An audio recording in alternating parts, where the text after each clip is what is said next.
안녕하세요. 저는 슈나이더 일렉트릭 코리아에서 모터 스타터 제품군을 담당하고 있는 오퍼 매니저 이우석입니다.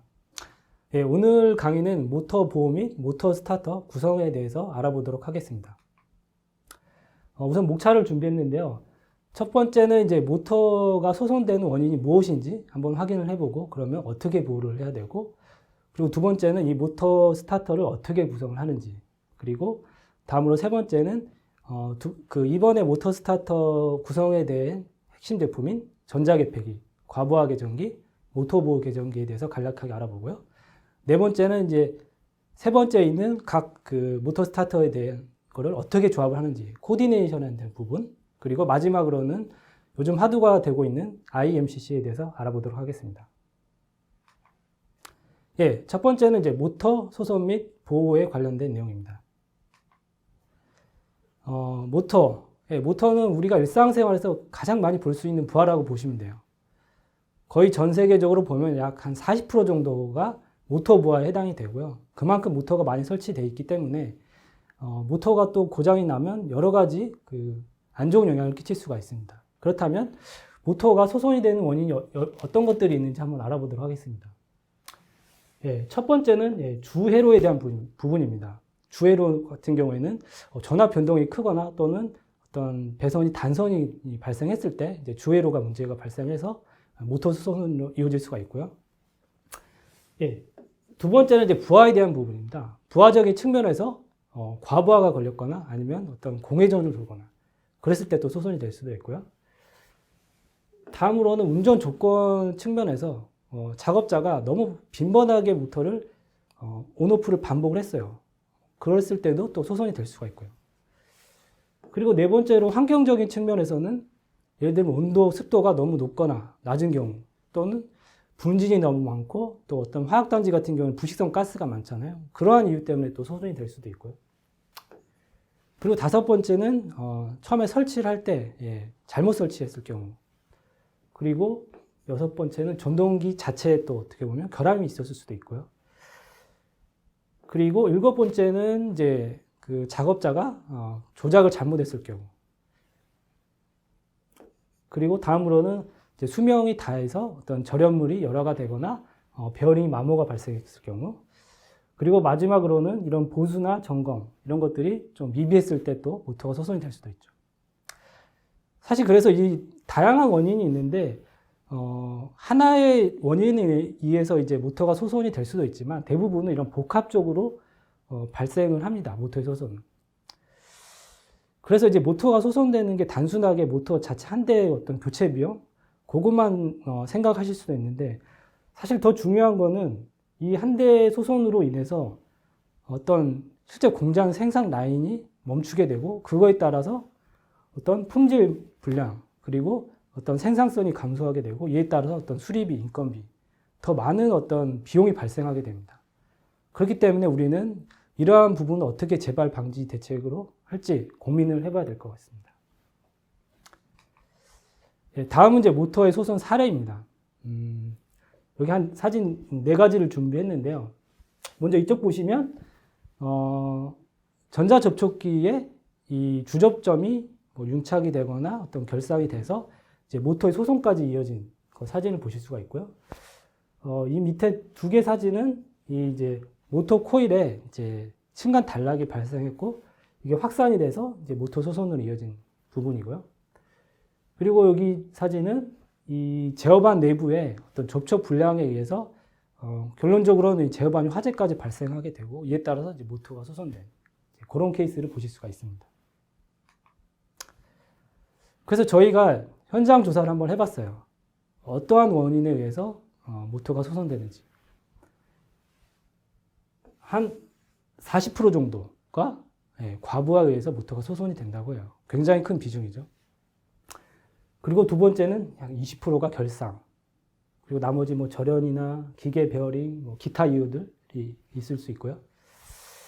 그래서 실제 또 고객을 만나서 그러면 어떤 보호 기능이 필요하십니까? 여쭤봤을 때 비슷하게 과부하, 결상, 역상 이렇게 쭉 있는데 그래서 거의 과부하나 결상, 역상 정도는 많이 보호를 하고 계신다고 해요.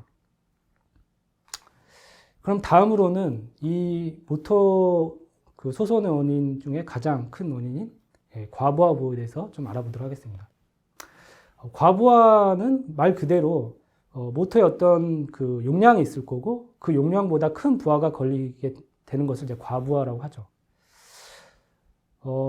이에 대한 원인은 이제 뭐 모터 부하가 갑자기 늘어났거나 아니면 최초의 모터의 용량을 너무 낮게 선정을 했거나 또는 어떤 기계적으로 뭐 기어가 파손되고 베어링이 동결되거나 이러한 이유들에 의해서 이제 과부하가 발생할 수가 있고요. 그래서 이게 과부하가 발생을 하면 전격 전류 이상의 이제 그 전류가 많은 전류가 흐르게 돼요. 그럼으로써 이상 그 열이 발생하게 되고 이로 인해서 이제 모터 수명을 이제 단축시키는 그런 이제 원인을 주는 거죠. 그럼 다음으로 이제 이 과부하에 대해서 어떻게 보호를 하는지 여러 가지가 있지만 오늘은 시간이 짧기 때문에 과부하 보호에 대해서만 알아보도록 하겠습니다. 여기 보시면 이 국내에서 많이 사용하고 있는 이제 EOCR 전자식 과부하 보호 개전기 동작 특성인데요. 여기 X축은 시간이고요. Y축은 이제 전류의 크기고, 그리고 이제 내가 보호하고자 하는 어떤 과전류 설정 값이 있을 거죠. 보통은 전격에는 110에서 120% 정도로 설정을 하고요. 그래서 여기 IS2가 있죠. 그럼 이제 0초부터 한번 시작을 해볼게요. 모터가 이제 기동을 합니다. 모터는 기동을 하면 일반적으로는 전격의 한 6배 정도 기동 전류가 발생을 하게 돼요. 그렇다면 이 구간에서는 이 과전류 설정치보다 더 높은 전류가 발생하게 되죠. 그로 인해서 트립이 되면 안 되죠. 그렇기 때문에 EOCR에서는 이 기동 시간에 대한 그 D타임을 설정하게 되고, 일반적으로는 실제 모터 그 기동 시간에 한 플러스 1초 정도로 설정을 하시고요. 그래서 기동을 다 했습니다. 다 해서 이제 정상으로 운전을 이렇게 하고 있습니다. 이제 운전을 하고 있다가 어떠한 이유에서든지 과부하가 걸리고 이제 과전류가 이제 발생을 하죠. 그로 인해서 이 지점부터 설정치 이상의 이제 그 과전류가 올라갔고, 이때 이제 바로 트립이 되는 게 아니고 EOCR에서는 이 오타임이라고 해서 이제 과전류가 지속되는 시간을 이제 체크를 합니다. 그래서 이게 5초로 설정했다 그러면 5초를 카운팅하고 5초가 되면 딱 이 지점에 이제 바로 트립을 시켜주는 겁니다. 그러면서 모터가 스탑을 하고 이제 보호를 하게 되겠죠. 이렇게 간단하게 이제 과부하 보호 방법에 대해서 알아봤습니다. 다음은 이제 두 번째, 이제 모터 스타터의 구성에 대해서 알아보도록 하겠습니다. 크게 이제 모터 스타터에는 5가지 기능이 있습니다. 그 중에 첫 번째는 이제 단로 기능입니다. 단로 기능이라 함은 말 그대로 이 전원부 쪽과 부하 쪽을 이제 정기적으로 분리하는 역할. 이 분리의 의미는 이제 완벽하게 절연을 하는 거죠. 그럼으로써 실제로 어떤 그 유지 보수를 할 때 안전하게 작업을 할 수 있도록 하는 기능이고요. 그리고 이제 두 번째는 디스커넥션입니다. 디스커넥션은 실제로 이런 정상 상태에서 통전되고 있는 전류를 스위칭, 온, 오프하는 역할을 이제 디스커넥션이라고 하고요. 앞에서 1번, 2번 아이솔레이션과 그 디스커넥션 같은 경우에는 일반적으로 저압 쪽에서는 하나의 제품, 스위치 또는 차단기가 이 기능을 수행을 하고요. 그리고 이제 세 번째는 제어 기능입니다. 여기서 제어 기능은 모터를 기동 또는 정지를 이렇게 제어하는 역할이고, 더 넓게는 매뉴얼이 아닌 이제 어떤 외부의 시그널을 줘서 원방에서 제어하는 역할을 이제 제어 기능이라고 하고요. 여기에는 이제 일반적으로 이제 전자 개폐기가 여기 해당이 됩니다. 그리고 다음은 이제 단락 보호입니다. 단락은 말 그대로 한 전격의 한 10배 이상의 그 이상 전류가 흐르는 것을 이제 단락이라고 하고요. 이 단락 사고가 발생했을 때 빠른 시간 안에 차단을 해서 하위단의 모터나 또는 어떤 케이블들을 보호하는 것을 이제 단락 보호라고 하고, 여기에 이제 쓰이는 게 일반적으로 이런 그 차단기를 국내에서는 대부분 차단기를 사용하고 계시죠. 다만 어떤 해외 고객사나 어떤 특정 나라 같은 경우에 이런 그 퓨즈가 들어간 이런 그 제품들도 사용하고 계십니다. 마지막으로 이제 과부하 보호입니다. 과부하 보호는 앞에서 잠깐 설명드렸죠. 그래서 일반적으로는 해외에서는 일반적으로 이 열동형 계정기를 많이 사용하고 계세요. 그래서 과부하 보호를 하면 이제 일반적으로 그 전격의 한 7배 이하의 낮은 수준의 이런 그 과부하 전력을 의미를 합니다. 이상으로 이제 5가지 그 모터 스타터 구성에 해당되는 주요 기능들을 알아봤습니다. 그러면 이제 앞에서 말씀드렸던 이 5가지 모터 스타터 그 기능들에 대해서 좀 더 조합적으로 보면 크게 이제 3가지로 볼 수가 있습니다. 단락 보호, 여기에 이제 디스커넥션, 아이솔레이션의 기능이 들어가겠죠. 그 다음에 원방 제어라는 스위칭 제어, 모터 온오프를 하는, 그리고 마지막으로 과부하 보호, 이렇게 이제 주요 3가지 기능이 있고요. 여기서 이제 모터 스타터를 구성하는 방식은 크게 3가지 방법이 있습니다. 첫 번째는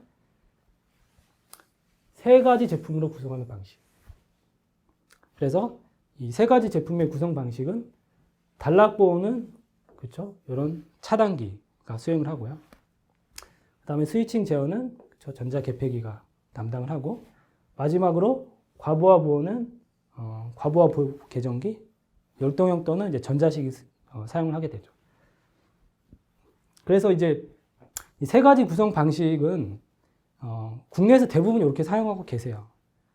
요게 이제 보시면 3가지 제품을 쓰기 때문에 이제 스페이스가 좀 늘어나는 단점은 있지만, 이 과부하 보호를 별도의 어떤 계정기로 하기 때문에 다양한 모터 보호가 가능합니다. 경우에 따라서 필요하면 통신도 이렇게 연결하실 수도 있겠죠. 그리고 두 번째는 2개 제품으로 구성하는 방식. 여기 보시면 하나가 빠졌죠. 이 밑에 과부하 보호가 없죠. 이 과부하 보호는 어디서 하냐면 여기, 그렇죠?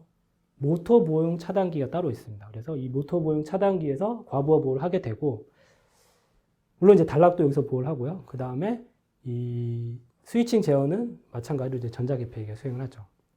이렇게 되면 이 3가지 제품군 구성에 비해서 당연히 이런 스페이스가 약 한 30% 정도 줄고요. 그리고 뭐 비용도 당연히 절감이 됩니다. 그래서 이 2가지 제품 구성 같은 경우에는 일반적으로는 좀 간단한 어플리케이션, 간단한 어떤 장비들 이런 데 많이 사용을 하십니다. 마지막으로 하나의 제품으로 구성하는 솔루션. 일반적으로 일체형 모터 스타터라 보통 얘기를 하고요. 이거는 하나의 이 스타터 안에 차단기 기능, 전자 개폐기 기능, 모터 보호 계정기 기능이 하나의 제품에 들어가 있습니다. 그렇기 때문에 아무래도 이 각 제품들 간의 어떤 배선, 그리고 어떤 설치 시간, 그리고 어떤 스페이스적인 거를 굉장히 세이브 하실 수가 있어요. 수치적으로는 대략 기존 대비 한 40% 정도 이제 줄일 수가 있고요. 다만 이제 좋은 솔루션이긴 한데, 아무래도 이제 앞에 말씀드렸던 3가지, 2가지에 비해서는 좀 고가의 구성이라고 보시면 되겠습니다. 이상으로 이 첫 번째 강의를 마치도록 하겠습니다.